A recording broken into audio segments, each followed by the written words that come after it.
Hello my friends. तो मैं आज आपको एक बहुत ही हार्ट टचिंग स्टोरी सुनाने जा रही हूँ, जिस स्टोरी का नाम है माँ। माँ के बारे में तो आप सब जानते हैं ना, लेकिन आप ये नहीं जानते हैं कि माँ एक ईश्वर के द्वारा भेजा हुआ फरिश्ता होता है। तो चलिए इसी से रिलेटेड मैं आपको एक बहुत ही इंटरेस्टिंग स्टोरी सुनाती हूँ। एक समय की बात है, एक बच्चे का जन्म होने वाला था।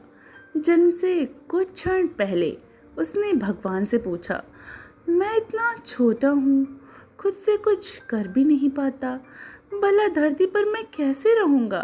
कृपया मुझे अपने पास ही रहने दीजिए, मैं कहीं नहीं जाना चाहता। भगवान बोलते हैं, मेरे पास बहुत से फरिश्ते हैं, उन्हीं में से एक मैंने तुम्हारे लिए भी चुन लिया है। वो तुम्हारा ख्याल रखेगा। पर आप मुझे बताइए, यहाँ स्वर्ग में मैं कुछ नहीं करता, बस गाता हूँ और मुस्कुराता हूँ। मेरे लिए खुश रहने के लिए इतना ही बहुत है।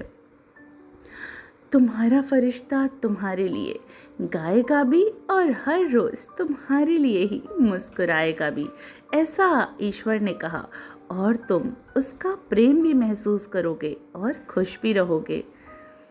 तभी वे भगवान फिर से कहते हैं, और जब वहाँ लोग मुझसे बात करेंगे, तभी वह बच्चा कहता है, और जब वहाँ पे लोग मुझसे बात करेंगे तो मैं समझूंगा कैसे? मुझे तो उनकी भाषा नहीं आती।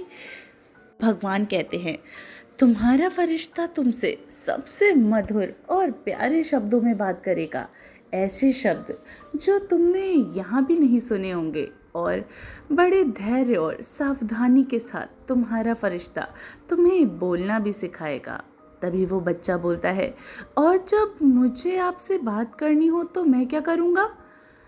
तब वो भगवान बोलते हैं, तुम्हारा फरिश्ता तुम्हें हाथ जोड़कर प्रार्थना करना सिखाएगा, और इस तरह तुम मुझसे बात कर सकोगे। तभी वो बच्चा बोलता है, मैंने सुना है कि धरती पर बुरे लोग भी होते हैं, उनसे मुझे कौन बचाएगा? तो भगवान कहते हैं, तुम्हारा फरिश्ता तुम्हें बचाएगा, भले ही उसकी अपनी जान पर खतरा क्यों ना आ जाए, लेकिन वो तुम्हें हमेशा खुश रखेगा और तुम्हें कभी दुखी नहीं होने देगा।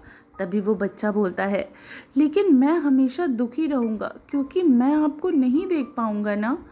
तभी भगवान कहते हैं, तुम इसकी चिंता मत करो, तुम्हारा फरिश्ता हमेशा तुमसे मेरे बारे में ही बात करेगा, और तुम वापस मेरे पास कैसे आ सकते हो ये बताएगा।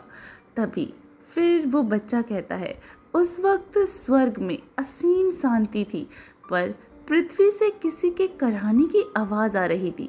बच्चा समझ गया कि अब उसे जाना है, और उसने रोते रोते भगवान से पूछा, हे ईश्वर, अब तो मैं जाने वाला हूँ, कृपया मुझे उस फरिश्ते का नाम बता दीजिए। भगवान बोलते हैं, फरिश्ते का नाम तो कोई महत्व नहीं देता, बस इतना जानो कि तुम उसे माँ कहकर पुकारोगे। तो फ्रेंड्स, कैसी लगी आपको हमारी ये कहानी? आखिर इस धरती पे हर एक बच्चे को उसकी माँ के रूप में एक भगवान यानी एक फरिश्ता मिलता है। तो आप सभी भी अपने माँ को उतनी ही कद्र कीजिए और उतना ही प्यार दीजिए, उनकी रिस्पेक्ट कीजिए। कभी भी अपनी माँ का अनादर मत कीजिए, और उन्हें वही प्रेम दीजिए जो एक माँ अपने उस नन्हे से बच्चे को देखती ही सारे अपने दुख दर्द सब भूल जाती है। तो आपका भी यही फ़र्ज़ बनता है कि आप अपनी माँ को भी वही प्रेम दें जो वो डिज़र्व करती है। तो चलिए, मिलती हूँ ऐसी ही कहानियों के साथ आपसे बहुत जल्दी, सिर्फ टिनिया FM जान के साथ।